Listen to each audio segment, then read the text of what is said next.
Hey everybody, welcome to this month's edition of Civil Engineering Today. I'm Reed Brockman, and I have a new co-host for this week, Tony Puntin he's the Executive Director of the Boston Society of Civil Engineers, which is the organization that we are. Thank you very much for having me on, Reed. Yeah, and we're gonna have just a kind of big open conversation today. Sure. We're gonna be talking about a whole bunch of things that are coming up in not so much in the civil engineering world, some of them, but most of them are in the outreach world, which is the other thing we got going on. We do outreach, do we? I think we do a little bit. Okay. So we've been lucky enough to win. We've won a whole bunch of awards over a long period of time. And several years in a row. Several years in a row, national awards. Other engineering societies, electrical engineers and other groups all sort of look to us as being sort of leaders in the outreach department, and we run lots of competitions and do tours, and we're just going to give you a little rundown of a whole bunch of the things. We're just going to have an open conversation.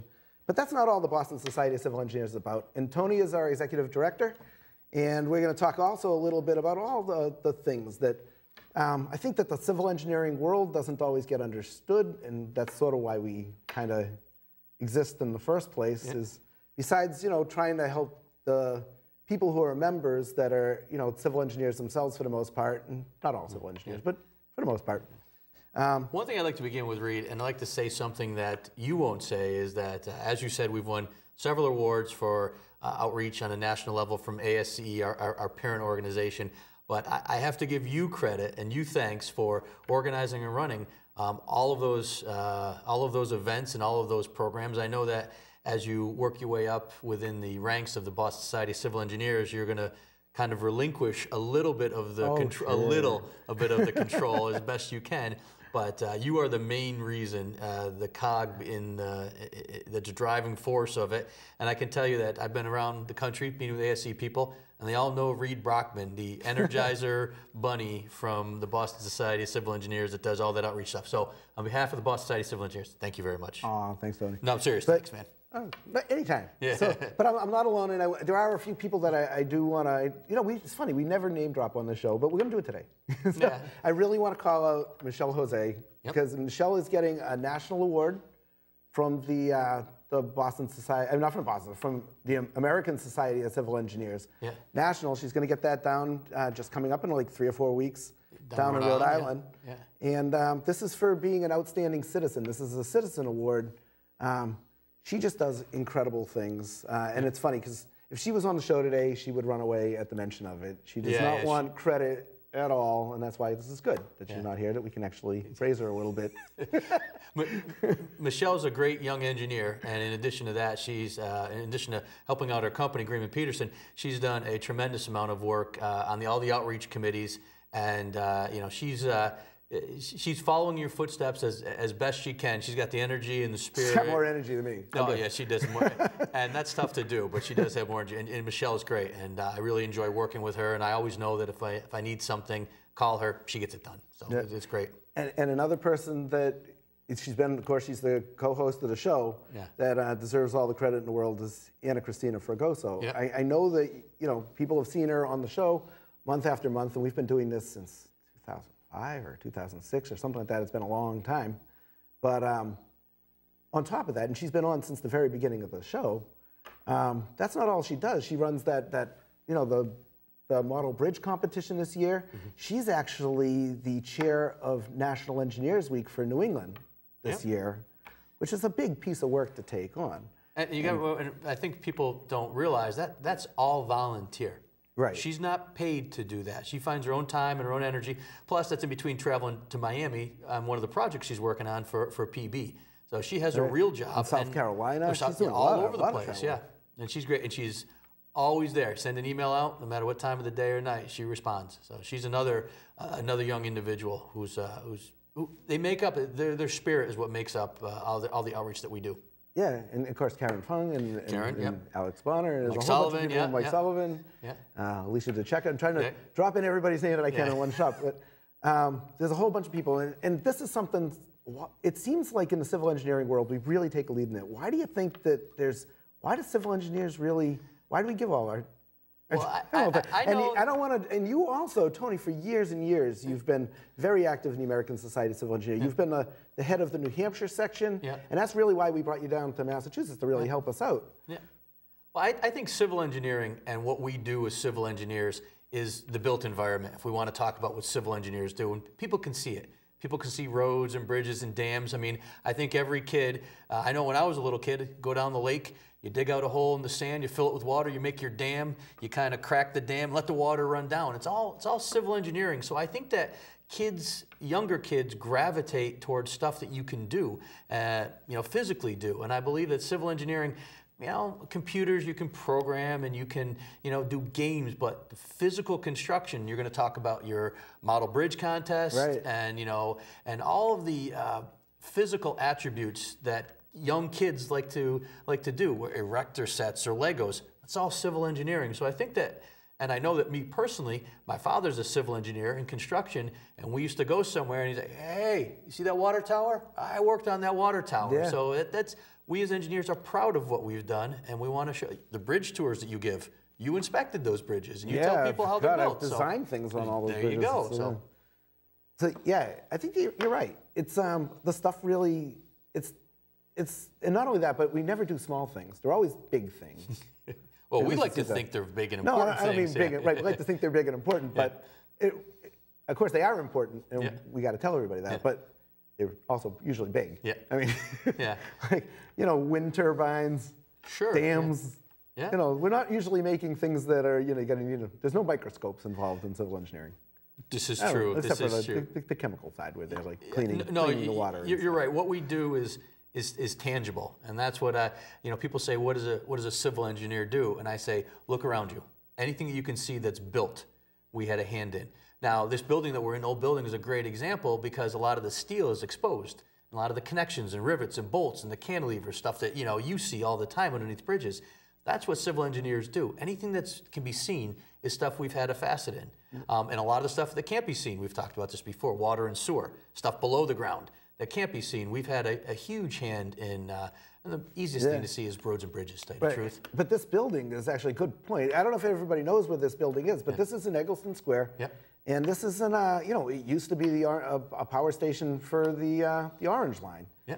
It's, and they did a beautiful job not really gutting it out. They left in like gantry cranes and some random bits and pieces that really make it, keep its old character while looking very modern. I think they did a beautiful job in this building. It's pretty cool. Like you go to Fenway Park, you see all the exposed columns, and you see the rivets that they used to use rather than the bolts they use now. All of that is structural engineering. So I think that's some of the reason why we as civil engineers maybe do more outreach, because a computer, God bless them, they're smarter than me. Computer engineer can show you a microchip and you can kind of nod your head at it. But if you can take a kid and show them why the drawbridge raises and where the pivot points are, like you do on your bridge tours, and I think that's fantastic. That's what we do. Yeah, and I get I'm always talking about the changes in technology and like the rivets. I'm really fascinated with the whole idea of that how time consuming and painful it is to like build something out of rivets, and all the old structures have no bolts. Everybody just realized that old structures didn't used to have a whole bunch of tightened bolts. Someone had to rivet things, like shoot something through a hot thing and bend it, like hammer it into a cup, and like the old black and white movies. So throwing big flaming bolts across and catching it. It was a crazy world back then. Yeah. And I think you're right. That's why we love this stuff. And we gravitate towards it because we think it's really cool. Well, my wife and kids hate when we drive. I'm a roadway design engineer when I'm not working for BSCES. And you always look around and you look at the drainage and you look at the guardrail. It's something that we never give up in what we walk through. And you're a bridge inspector, and I'd hate to drive with you and your family because you know which bridges that you should drive fast over and which bridges you should just, okay, we can look at this one. So. I'm going to throw in, of course, that every bridge is looked at once every 2 years.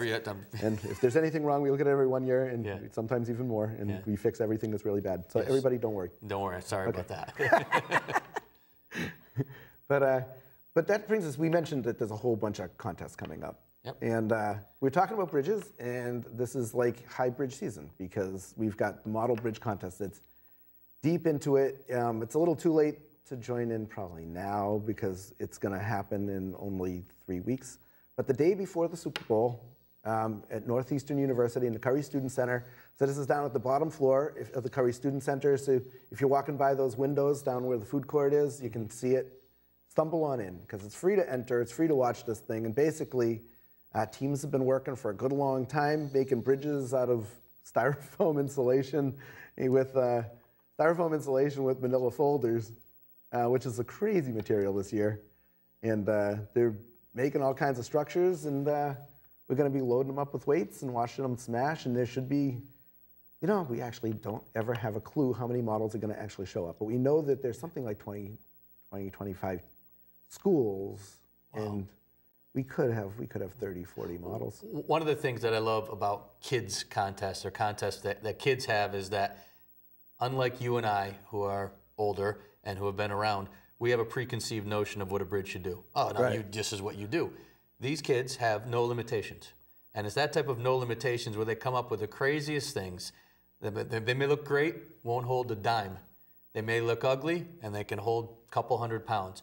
But they try, and they think, and they're not constricted, and they don't know, but this is their first step towards a career in STEM, science, technology, engineering, or mathematics type of projects. They're fantastic. They get so excited, and they're not bound by, well, old school thinking like you and I.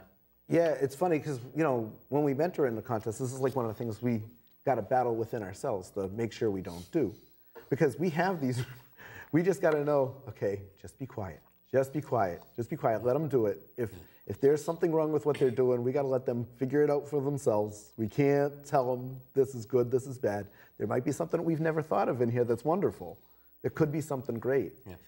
In Model Bridge, of course, they're building a bridge, but we got this other competition that we're deep into, and this is going to happen on January 26th at Northeastern in the same place. Thank you, Northeastern, for giving us a great partner. A great partner, Northeastern. Northeastern's a great university, and they understand what it is to give back to the community. We've had very good relation with their civil engineering department, with their civil engineering student chapter of ASCE. They're a fantastic university, and we have to thank them for all that they do for us. Yeah, but in this contest, they're not making a bridge this time. This time they come up with a whole idea of a future city, and they can pull it from anywhere. It can be at the bottom of the ocean. It can be up in space. We don't care where it is. And this is where, when you're listening to them, you'll hear the craziest, the craziest ideas, and you just got to make yourself, okay, it's their call. It's their call. Well, work it through. I tell you what, when I was their age, thinking that you could have a phone in your pocket or I could call somebody over in Italy in a half a second, that was crazy. And if you told them back then, so what the kids are coming up with now, the technology, you never know. And that's another thing. They're just unconstrained by limitations that do exist, but in the future they may not. So it's a great exercise for them. And it's a great exercise for us to participate. And as you said, let them be. Let them make their own mistakes. Well, in the end, if they can come up, this is what happens. They come up with something wild that doesn't seem to make sense to anybody listening to them. But they realize at the end, when they're trying to give their presentation, that they're required to state how this is going to work. So they've got something that's, they've got something that looks like it's telekinetic. But then they'll explain, no, what we've done is we've installed motors into that, and we've decided sensors that are controlled by human eyes. And you're like, so by looking at it, we're making it move, and you go, that could happen. Yeah, there you go. Maybe telekinesis isn't that far away after all. Well, I tell you what, I don't doubt from a technology point of view whether and civil engineering is pretty basic. We're still a lot of steel, dirt, pavement, concrete, which is okay. Now there's technologies within each one of those materials that makes it last longer, makes it more energy efficient, makes it greener, if you will. But I wouldn't doubt that almost anything that these kids think of will be, won't happen within 10, 15 years. Yeah, that's exactly it. Yeah. If you read these things, I'd love to take the old ones and read it and see how many of the crazy ideas have blended into reality. Yeah. You know that they do. Yeah. Somebody thought of this little device that would you could carry around and watch TV on, and now it's called an iPad. Yeah, You know? it used to be like the shoe phone back in the Get Smart days. Yeah. You know? I love that. That'd be so cool. Now they have it. Right. So, if you wanted to. Right, if you wanted to phone Now in your shoe. now you take a chip, put it in your shoe, and as you're running, it'll record your pace and everything. Nike, and it works. It syncs up with your iPod. You use these all the time. So it's one up on everything even. I mean, that's what's really lovable. But we've got all these programs, and we actually, I mean, we never charge for anything we do. We always make everything free, and we never want to charge the schools. It's a goal, and I think part of it is that we just, you know, it's not so much about, it's a two-part thing, that we love what we do and we're really proud of it. Sure, yeah. But we want everybody just to open their minds and just think in general. We just think it's the coolest thing to see people think, and people don't even think towards jobs that involve thinking sometimes. I shouldn't say that. That's not fair. I think what people don't realize when they're involved in these contests, sure, there's a product, and you want to see if the bridge is going to fall or not fall. But what's going on is that you form a team, and that team has 5 people. One person's in charge of getting the material. One person's in charge of getting the room to make sure. And then you have a mentor who's the boss. And then you have somebody who doesn't hold up their end and somebody who does too much. You have all of that team dynamics, and the kids are getting real world experience. Forget the bridge. Not forget the bridge, but you know, aside from the bridge and the technology, they're getting real world experience on what it's like to be a team, to be a leader, to be a follower, to be the marketer, to be the accountant. Right. All of that stuff is happening, and it's engrossed and it's wrapped up in a technology-based contest. So they're getting so much out of it, and the best part is they don't know.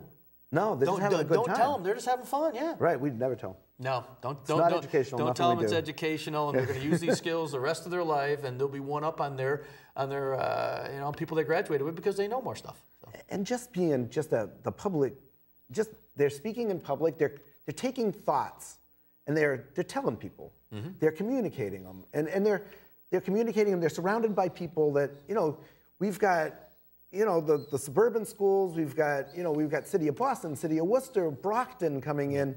And then at the same time, we've also, you know, got Lexington and some of the more affluent suburbs coming into these contests.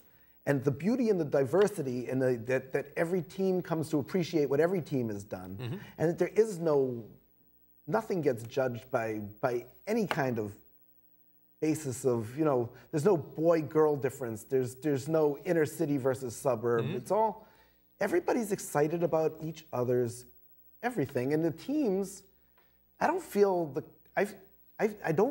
a competitive sense. They're all very happy to talk about their ideas. They all want to shout them out loud, and everybody's just sharing ideas. It's really the spirit. The spirit is just, you're exactly right. That's what it is, with everybody getting together. And again, they don't know they're learning something. Just by getting together and standing up and presenting. Communication skills, like you said. Now, I have 2 daughters, 17 and 15, and I did the best, my wife and I, to drill into their heads the whole like conversation that we have with them at the dinner table, which doesn't happen. But what they do, these communication skills, have nothing to do with concrete and steel and pavement, but they have everything to do with how they present the project and how the project is going to get done eventually. If they can communicate the benefits of this project, then it doesn't matter if they can't communicate. It doesn't matter if they have the best bridge in the world. You're not going to build it. So once again, these contests, which the kids don't know, they're helping them in many, many ways.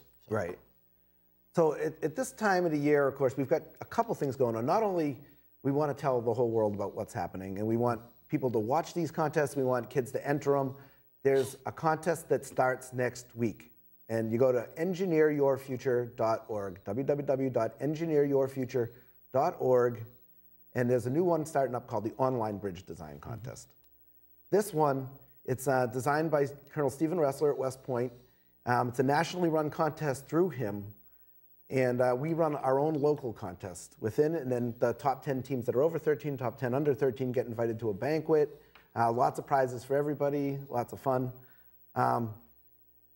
But the idea of this one is, you know, they're trying to design the strongest bridge using a download, a free computer program that's totally safe. It's run by West Point, you know, the U.S. Military Academy. I guarantee you there's no viruses on this one. No spam, nothing. But now explain a little about that contest. What the students do once they download. They try and design. They design a bridge that looks like a cartoon at first. You click on a picture of a truck, and the thing turns 3D real. You can move yourself around and look at it, and you can see whether they'll turn brighter, darker colors the more force is being put into the pieces, and you can see which pieces are going to break. And then, of course, if it's designed that it can't take it, your bridge actually snaps and your truck can fall under water. But the objective of the whole contest is to design a bridge that's the lightest bridge that can carry that truck going across. Yeah. Right. And the kind of in the real world, steel costs money. Right. And the least amount of steel you can use, the better. So Yeah, once again, exactly. I mean that's the basic premise behind it. And they can keep on submitting and submitting. You know, you just keep on doing it instantly. You see where you rank in the country. Within an hour, the local updates, and you can look on the, it's a little tougher because it only shows you pages of 10 at a time, but you page through a little bit and you find yourself in it. And if your school wants to do this, we can get local contest codes for the school that you can have another contest code you'd put in, and it will cut that list down that you just see a small group of people. Yeah. I've actually heard companies, engineering companies with quote adults that decide to have their own little contest, kind of a little geeky fantasy football type of thing. Right. Yeah. I think it's a great thing. The volunteers get just as much out of it. And this is another thing we want to hit on is we need, first off, that we really need volunteers. I mean, really need volunteers. Everybody who can give time. We're not always asking for big time. There's some opportunities that take tons of time. Some of them you can just sort of get out of there, you know, just give a couple, maybe an hour a week, half hour a week even. Some of the electronic things, you just write a couple emails and you're good to go. We need anybody who is any form of a professional in science, technology, engineering, or any field of mathematics. We will help you out and get you up to speed on how you can help out with some of the contests as a volunteer. Always feel free to contact us. There's all kinds of contests on www.engineeryourfuture.org. Yep, that's got all of the links to all of your contests. I say your contests because, well, you started most of them, but on the left-hand side of the screen has Model Bridge, the online bridge contest, all of that stuff there. Some information and the about bridge tours, and then there's scholarships that we got links to, and all kinds of good things. And then I guess we got to close out. The show's getting towards the end, but one more thing I want to say, very important, is that of anybody who works for, if you like this kind of thing, and you want to sponsor, again, go to www.engineeryourfuture.org. We do all these things free to the schools, and it really does cost a fortune. We end up every year out. We do need sponsors. I think the key word that you said there was free to the schools. We as the organization feel it's very important that younger generation learns about STEM projects, but we've been footing the bill, and we wouldn't mind a little help from some companies, science, technology, engineering, mathematics companies out there too. You get some free advertisement, you know, get to come to some of the events for free. We'd really appreciate it. Yeah, and thanks, Tony. Thanks for helping out. I hope everybody enjoyed this episode. And again, www.engineeryourfuture.org. And thanks, Tony, and thank you everybody for tuning in, and see you again in a month.